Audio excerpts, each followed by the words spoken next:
So, Evan, you're the youngest person here this morning.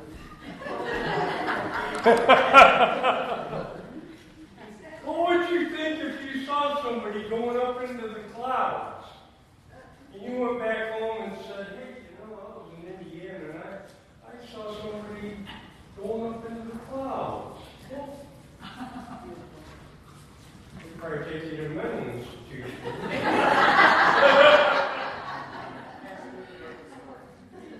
What do you think about that?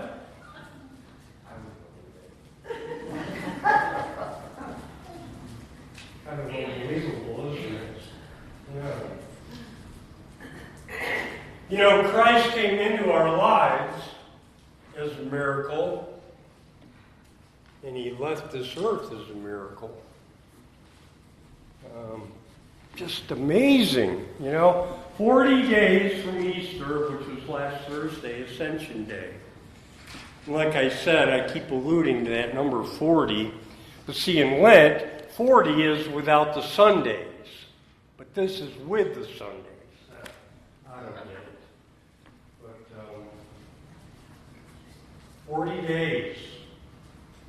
We think of Ascension as a kind of a cosmological type thing, a space thing, like a space flight almost, a transfer. But really, a person going from earth to heaven. But what it really means is it's a transfer of responsibility from Jesus to the disciples. It's not so much cosmological. Well, that's kind of difficult. But it was a commission, a giving of power, transferring the mission of Jesus. He now gave it to the disciples.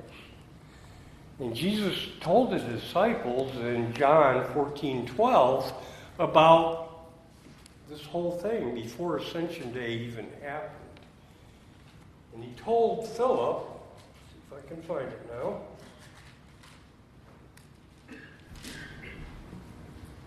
John 14:12.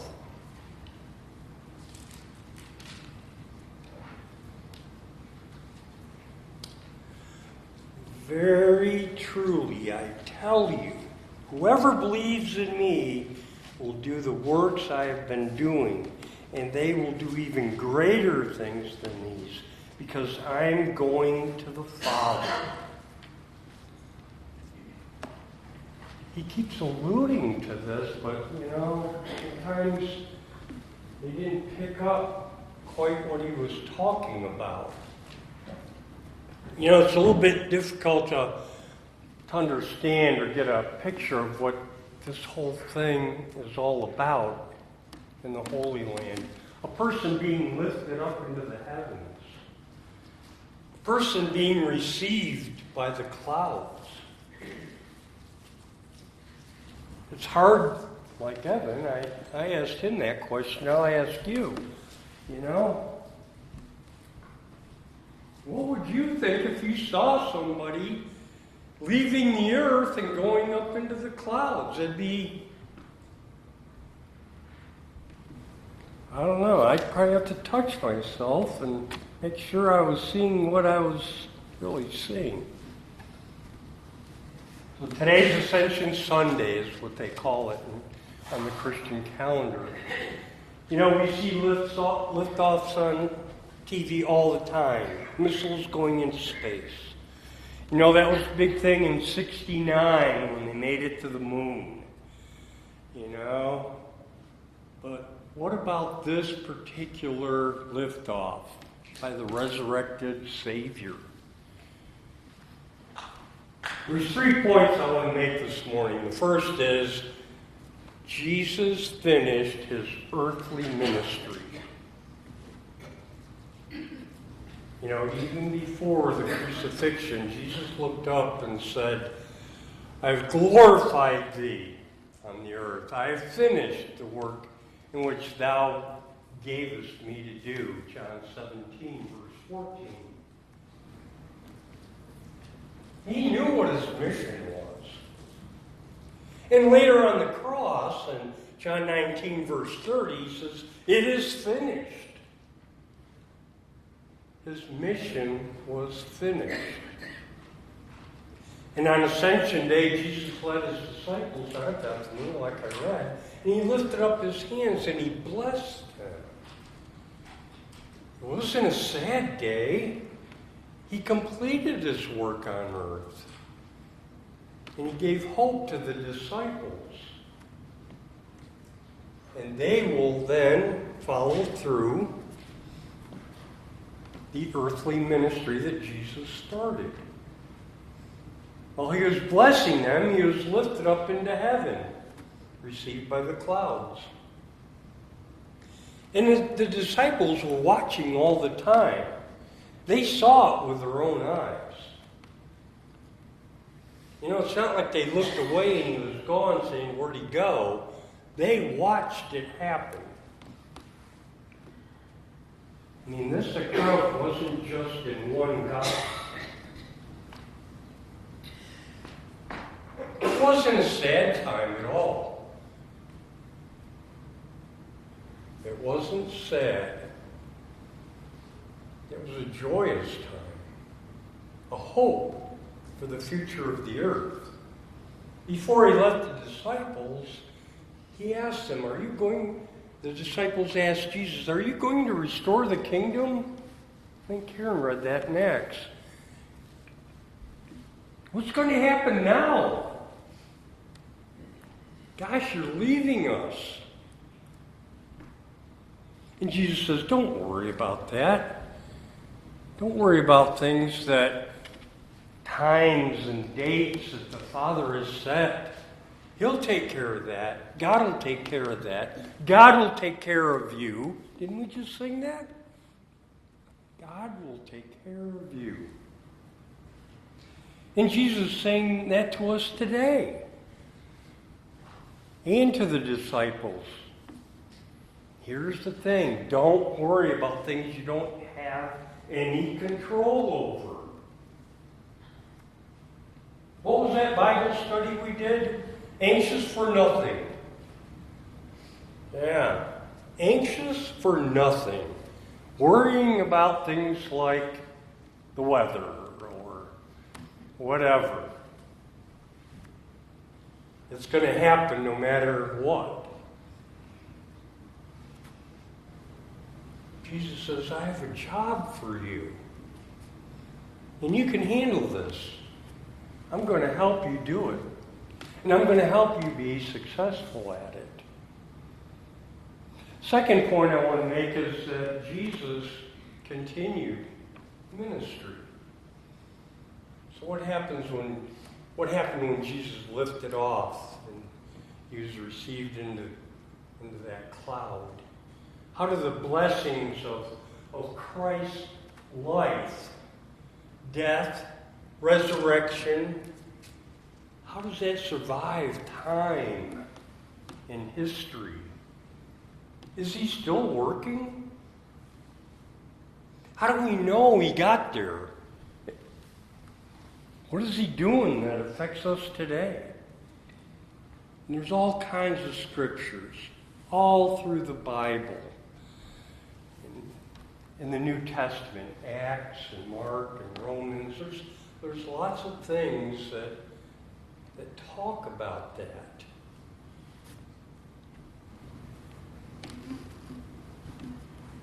Several scriptures that tell us that he's seated at the right hand of God. Why the right hand? Because that's the hand of authority. Most people are right-handed. That's 40 days have gone by from the time of resurrection to the ascension. And it marks the termination of his life on earth. He's now at a new post. He's with his Father, God. And he makes intercession for us. As we continue to carry out his work on earth. That's the whole point of Christianity. Transformation of non-believers into Christians. We know he arrived because he told the disciples something else would happen after he left. In John 14:16, and I will pray the Father, and he will give you another comforter, that he may abide with you forever. What does he mean by comforter, do you think? The Holy Spirit. The Holy Spirit is now with us, comforting us, showing us, teaching us, guiding us. John 15, verse 26 says, "But when the Comforter is come, whom I will send unto you from the Father, even the Spirit of truth, which proceedeth from the Father, he shall testify of me." The Holy Spirit. He left us not alone.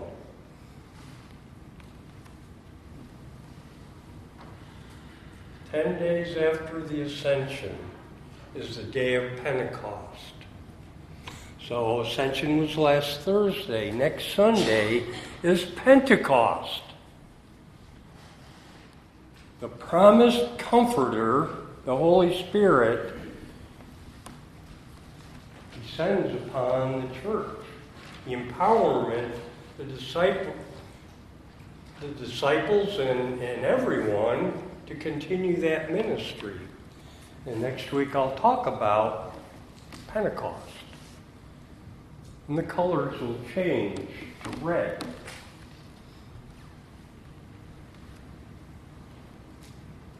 The third point I want to make is the transition to the disciples' commission. How do the disciples make transition back to normal life? We're gazing into the heavens. Wow, awesome. Unbelievable. They were awestruck. And 2 angels came to them and asked, "Men of Galilee, why are you standing gazing up into heaven?"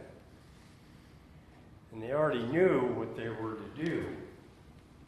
They had been instructed to go back to Jerusalem, wait for the promise. And the purpose of the Holy Spirit was not to just make them feel good about the religion, but they had a mission to fulfill to the world. They knew what they were supposed to do. There's hurting people. There's suffering people, just like we have today. In our communities, in our country, in our world. We have a lot of hurting people. It was their commission to reach out and touch lives. Show the love of Christ. They were to become the hands and feet of Jesus in the world. And we have the same mission. We are now the disciples. But sometimes we say, let somebody else do it. I don't want to. I can't. I can't be expected to do that, or I don't know how, or... You know, my biggest thing with my kids growing up was, can't means won't. I always said that to them. I don't know if they ever got it, but... Jesus wasn't worried.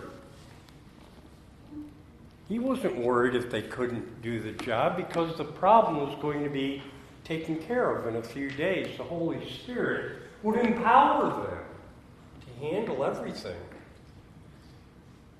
And Jesus knew that. Today, Jesus is not so concerned that we can't carry out his work in the world.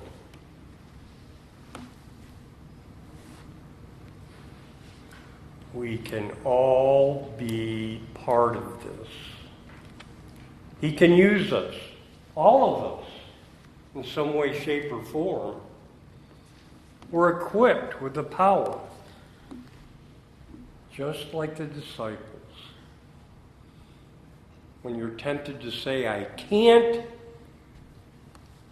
that's really saying, I don't want to. But we all have talents. We all have abilities. And don't say you don't, because you do. And we all have the Holy Spirit within us, the comforter of Christ, that he left with us. Jesus had a great deal of faith in these followers in spite of their failures. He saw their downtime when they weren't productive. He also saw their hearts, which was the most important thing. There was a desire to follow him, to learn from him, ability. Jesus had a great deal of faith in his disciples. We must find out what God wants us to do by asking him. Take small steps. Get out of your comfort zone a little bit. You're right, Becky. If anybody can get up there and read a lecture, anybody can. And everybody should. Just try it once. Or something of that nature. Serve the Lord with gladness. Psalms 100. Today I think the Lord is telling me to do something today. That's what you should be thinking. What is he telling me to do today? Go ahead and do it. If it's wrong, he'll probably redirect you.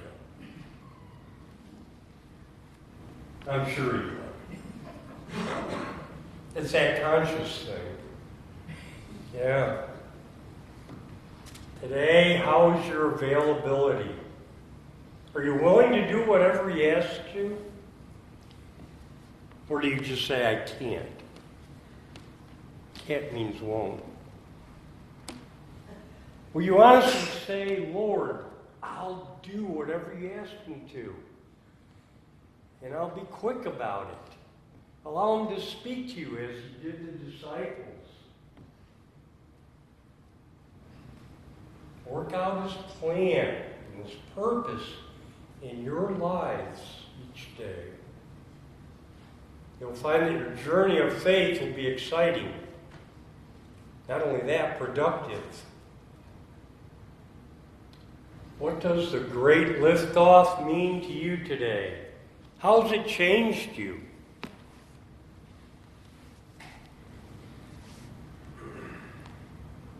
Ascension Day is a very important day. He now gave the disciples a commission. You are the disciples. It's up to you and me to carry on. Amen.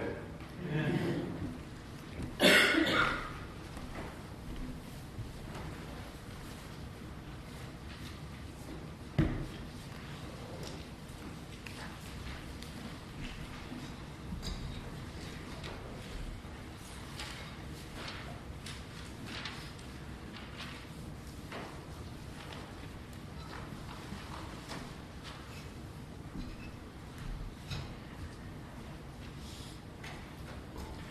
Now, as we prepare ourselves for communion, that time to ask the Lord to take away our sins, our wrongdoings, and also time to thank Him for our blessings. And also a time to remember there will be a time that He will be back, a second coming. And so it cleans our hearts. We sing that song occasionally, a clean heart. So we have to make sure we're right with the Lord, because there will be a time that He'll be here. So those are the three things we need to prepare ourselves for this morning before we take the elements. All Methodists are welcome to partake of the elements. The Methodists have no restrictions whatsoever. One thing, that you believe Christ is our one and only Savior. If you would, Tom.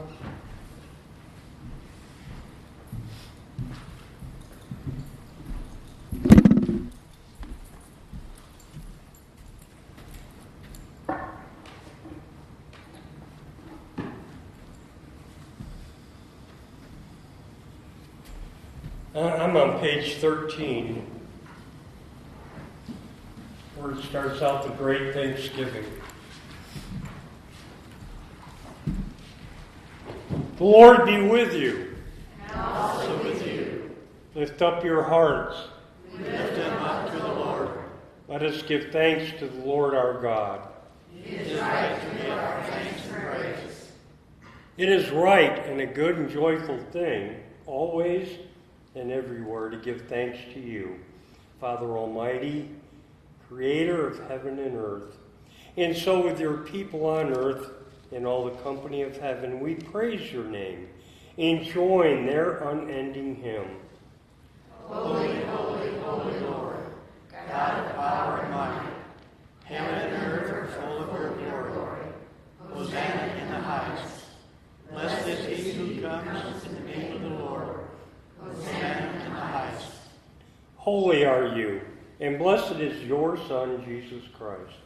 By the baptism of his suffering, death, and resurrection, you gave birth to your church, delivered us from slavery to sin and death, and made with us a new covenant by water and the Spirit.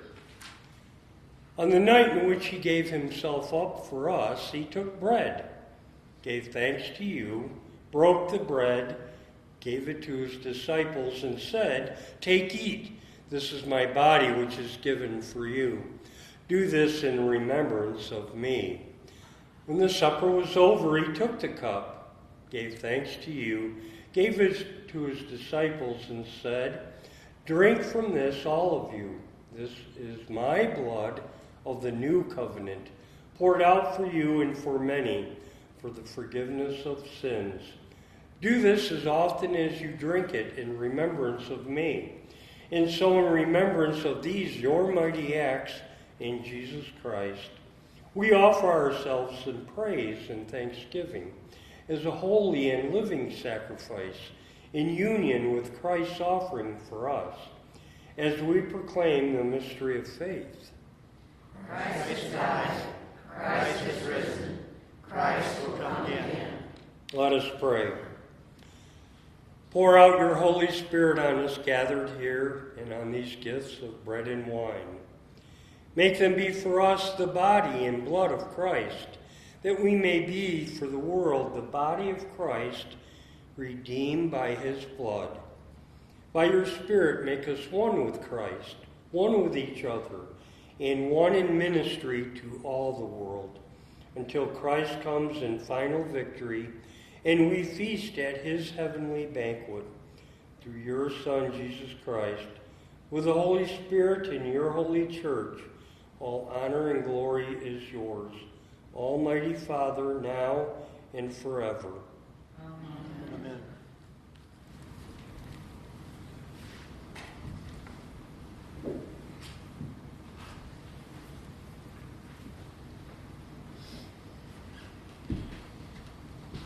The The table is set. The Lord is ready for you to take the elements and remember that most important communion that he did with his disciples. Go back to Jerusalem and wait, Jesus said to his disciples. Lord, we are not good at waiting for anything. We want to know what to do right now, right here. We want the plan all laid out for us so we can project the end results. We have some real control issues to overcome, Lord. Take our spirits and release the need for control. Help us place our total trust in your abiding love and presence. Give us patience and persistence in our ministries and mission. As we bring to you the names of many of those this morning whose lives are in need of your healing mercy and comfort. And we also had many praises this morning as well, with visits with people and some good things happening, Lord, and we thank you.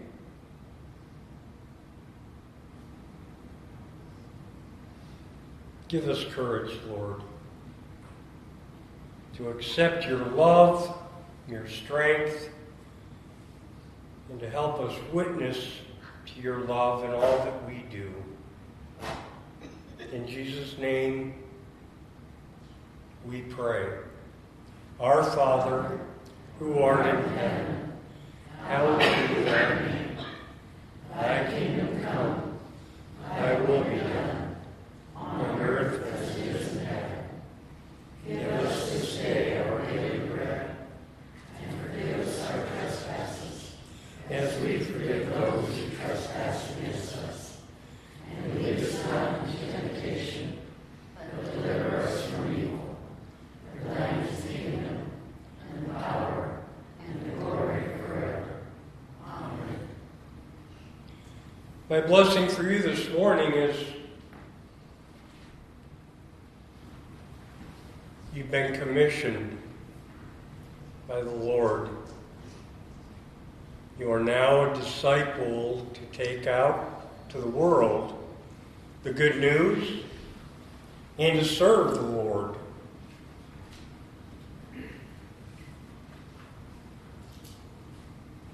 He's not telling you, but he's asking you. Don't say, I can't, because that means you won't. You have abilities. Listen to the Lord. He's talking to you. And as I said in my message, he'll redirect you if you're going maybe in a different direction than he'd rather you go. He'll let you know. But don't be afraid. Get out of your comfort zones. It's okay. Be good disciples of Christ. Amen. Amen. Let there be peace on earth. Stand if you would.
been a great start to the week. And hopefully it just keeps on going from here. We've had communion. Hopefully we got an idea of the commission to you, to me. And hopefully we can carry that out in the Lord's name. Evan, I didn't mean to put you on the spot today, but I'm glad I did. Have a good, safe trip back to Tennessee. Hopefully we'll meet again. May the light of the Lord be with you. May you take that light out into the world and spread the good news. Amen.